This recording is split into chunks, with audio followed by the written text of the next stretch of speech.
मैं अनन्या, 19 साल की, आज आपको अपनी जिंदगी की एक ऐसी घटना सुनाने जा रही हूँ जो मेरे लिए एक गहरा और अमूल्य सबक बन गई।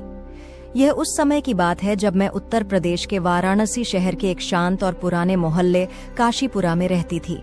मैं 12वीं कक्षा में पढ़ती थी और मेरी दुनिया मेरी पढ़ाई, मेरे छोटे से घर और मेरी माँ के इर्द गिर्द सिमटी हुई थी। हमारा परिवार बहुत छोटा था, सिर्फ मैं और मेरी माँ शालिनी, जो 38 साल की थीं। मेरे पापा का देहांत 4 साल पहले एक दर्दनाक सड़क हादसे में हो गया था। उस हादसे ने हमारी जिंदगी को पूरी तरह बदल दिया। माँ ने अपनी सारी ताकत और हिम्मत लगाकर मुझे पाल पोस कर बड़ा किया। वह सुबह जल्दी उठकर पड़ोस के कुछ घरों में खाना बनाने का काम करती थीं और शाम को अपनी पुरानी सिलाई मशीन पर साड़ियों और कुर्तों की सिलाई करती थीं। हमारी जिंदगी सादगी भरी थी, लेकिन माँ का अकेलापन मुझे अक्सर दिखाई देता था। वह रात को देर तक जागती, पुरानी तस्वीरें देखती और कभी-कभी चुपके से उदास हो जाती थीं। मैं उनकी उदासी को महसूस करती, पर समझ नहीं पाती थी कि उन्हें कैसे खुश रखूं। हमारे पड़ोस में विक्रम भैया रहते थे, जिनका उम्र 24 साल थी। वह काशी विद्यापीठ कॉलेज में साइंस से ग्रेजुएशन की पढ़ाई कर रहे थे। विक्रम भैया शांत, मेहनती और बहुत समझदार थे। उनके माता पिता राधा आंटी और सुरेश अंकल हमारे अच्छे पड़ोसी थे। राधा आंटी अक्सर माँ के साथ चाय पीने आती थीं और दोनों घंटों बातें करती थीं। माँ को विक्रम भैया की समझदारी और जिम्मेदार स्वभाव बहुत पसंद था। एक दिन माँ ने राधा आंटी से बात की और फैसला किया कि विक्रम भैया मुझे गणित और विज्ञान पढ़ाएंगे।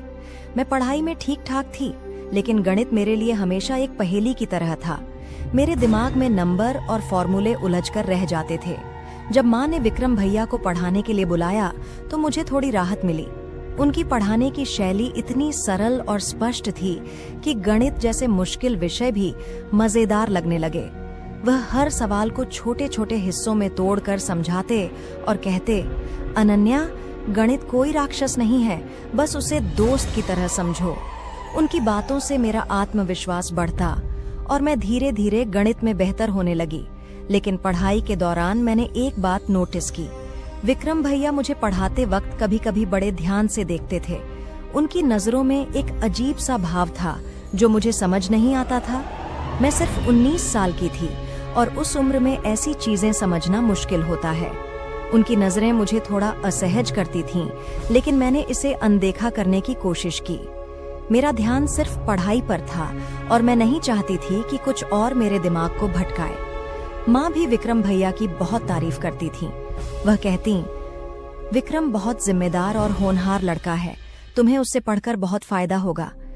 मुझे भी लगता था कि वह सही है। विक्रम भैया सचमुच मेरी पढ़ाई में बहुत मदद कर रहे थे।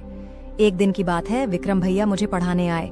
उस दिन वह थोड़े जल्दबाजी में लग रहे थे, शायद कॉलेज में कोई असाइनमेंट जमा करना था। हमने गणित के कुछ सवाल हल किए और फिर वह जल्दी से उठकर चले गए। जाने की हड़बड़ी में वह अपना मोबाइल हमारे घर के सोफे पर भूल गए। मैंने फोन को सोफे के कोने में पड़ा देखा, लेकिन तब तक वह जा चुके थे। कुछ देर बाद माँ ने राधा आंटी को फोन करके बताया, राधा, विक्रम अपना फोन हमारे घर भूल गया है, उसे बता देना।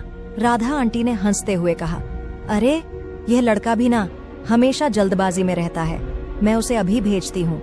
जब विक्रम भैया फोन लेने आए तो माँ ने हल्के फुल्के अंदाज में कहा, विक्रम, तुम्हारे फोन में तो कुछ मजेदार चीजें होंगी, कोई खास गाने या वीडियो। मैं उस वक्त रसोई में पानी लेने गई थी, लेकिन उनकी बातें साफ सुनाई दी। विक्रम भैया थोड़े घबराए और बोले, आंटी, ऐसा कुछ नहीं है, मेरे फोन में तो बस पढ़ाई के नोट्स, कुछ गाने और 2-4 पुरानी फिल्में हैं। माँ ने हंसकर कहा, अरे डर मत, मैं तो मजाक कर रही थी। वैसे कोई गर्लफ्रेंड है तुम्हारी या अभी सिर्फ किताबों से प्यार है? विक्रम भैया ने झेंपते हुए कहा, नहीं आंटी, अभी तो सिर्फ पढ़ाई पर ध्यान है। फिर वह फोन लेकर जल्दी से चले गए। माँ की ये बातें मुझे थोड़ी अजीब लगीं। वह पहले कभी इतने हल्के फुल्के या मजाकिया अंदाज में किसी से बात नहीं करती थीं। मुझे लगा कि शायद वह बस विक्रम भैया को चिढ़ा रही थीं। लेकिन उस दिन के बाद मैंने माँ के व्यवहार में बदलाव देखा। वह विक्रम भैया को बार बार घर बुलाने लगीं। कभी कहती, विक्रम, जरा बाजार से सब्जी ला दो, मुझे बाहर जाना है। तो कभी छत पर कपड़े सुखाने के लिए उनकी मदद मांगती। एक बार तो माँ ने उन्हें बुलाकर कहा, विक्रम, मेरी सिलाई मशीन में कुछ दिक्कत है, जरा देख तो, शायद तुम्हें समझ आ जाए। विक्रम भैया हर बार विनम्रता से उनकी बात मान लेते। वह मशीन को देखते, छोटी मोटी मरम्मत करते और चुपचाप चले जाते। मुझे यह सब थोड़ा अटपटा लग रहा था। मैं सोचती, क्या माँ सचमुच इतने छोटे छोटे कामों के लिए विक्रम भैया को बुलाती हैं? लेकिन फिर मैंने खुद को समझाया कि शायद माँ को अकेलापन महसूस होता है। पापा के जाने के बाद वह अक्सर उदास रहती थीं और शायद विक्रम भैया से बात करके उन्हें अच्छा लगता हो। एक दिन मुझे अपनी नानी के घर लखनऊ जाना पड़ा। नानी की तबीयत थोड़ी खराब थी और माँ ने कहा, अनन्या तुम जाओ, नानी को तुम्हारी जरूरत है, मैं यहाँ सब संभाल लूंगी। मैं सुबह की ट्रेन से लखनऊ निकल गई। उस शाम विक्रम भैया ट्यूशन के लिए आए, लेकिन मैं तो वहाँ थी ही नहीं। माँ ने उन्हें बताया कि मैं नानी के घर गई हूँ। फिर भी माँ ने उन्हें चाय के लिए रोक लिया। बाद में माँ ने मुझे फोन पर बताया, विक्रम आया था। मैंने उसे चाय पिलाई और थोड़ी देर बातें की। उनकी आवाज में कुछ ऐसा था जो मुझे अटपटा लगा। मैंने पूछा, माँ आपने क्या बातें की? वह हंसकर बोली, बस यूं ही, कॉलेज की बातें, उसकी पढ़ाई की। लेकिन उनकी बातों में कुछ छिपा हुआ सा लगा। मुझे बाद में पता चला कि विक्रम भैया थोड़ी देर रुके और फिर बहाना बनाकर चले गए। लखनऊ से लौटने के बाद मैंने देखा कि माँ का व्यवहार और ज्यादा बदल गया। वह विक्रम भैया को देखकर अजीब तरीके से मुस्कुराती थीं। कभी छत पर खड़े होकर उनसे बात करती, तो कभी गली में मिलने पर लंबी बातें करती। एक दिन माँ ने राधा आंटी से बात की और विक्रम भैया को बाजार साथ चलने के लिए कहा। राधा आंटी ने कहा, हाँ विक्रम तो जा ही रहा है, शालिनी तुम भी चली जाओ। विक्रम भैया को मजबूरन माँ के साथ जाना पड़ा। बाजार में माँ ने उनसे कपड़े चुनने में मदद मांगी। वह एक दुकान पर रुकी और एक नीली नाइटी पसंद की। वह बार बार नाइटी को अपने ऊपर लगाकर देखती और विक्रम भैया से पूछती, विक्रम यह मुझ पर कैसी लगेगी, तुम्हें क्या रंग पसंद है?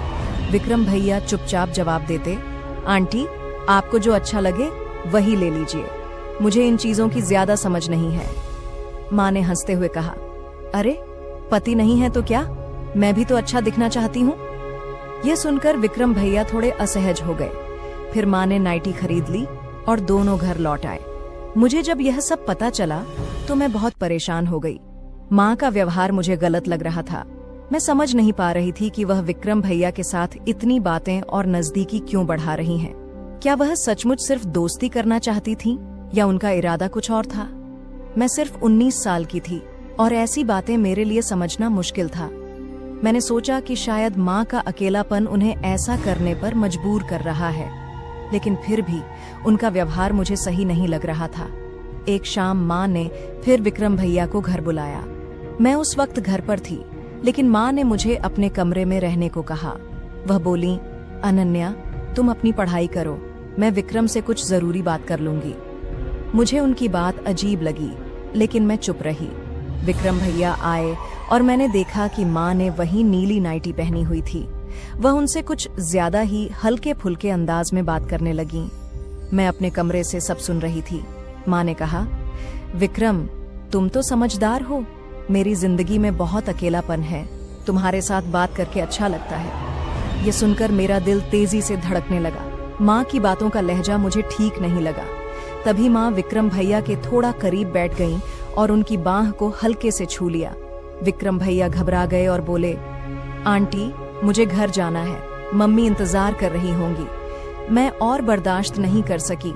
मैं कमरे से बाहर निकली और गुस्से में बोली, माँ आप ये क्या कर रही हैं? विक्रम भैया मेरे टीचर हैं, आप उनसे इस तरह क्यों बात कर रही हैं? ये गलत है। माँ एकदम सन्न रह गईं। उनकी आंखों में शर्मिंदगी और डर साफ दिख रहा था। विक्रम भैया भी शर्मिंदगी में वहां से चुपचाप चले गए। मैंने माँ को कमरे में बुलाया और गुस्से में पूछा, माँ आप ऐसा क्यों कर रही थीं? आप तो जानती हैं कि विक्रम भैया मेरे लिए कितने जरूरी हैं। वह मेरी पढ़ाई में मेरी मदद करते हैं, फिर आपने ऐसा क्यों किया? माँ फूट फूट कर रोने लगी। कुछ देर बाद माँ ने रोते हुए अपनी बात बताई। वह बोली, अनन्या तुम्हारे पापा के जाने के बाद मैं बहुत अकेली हो गई थी। रात को नींद नहीं आती थी और दिन में भी मन नहीं लगता था। मुझे लगा कि अगर मैं किसी से दोस्ती बढ़ाऊंगी तो मेरा अकेलापन कम होगा। विक्रम समझदार और जिम्मेदार है, मुझे लगा कि वह मेरी बात समझेगा।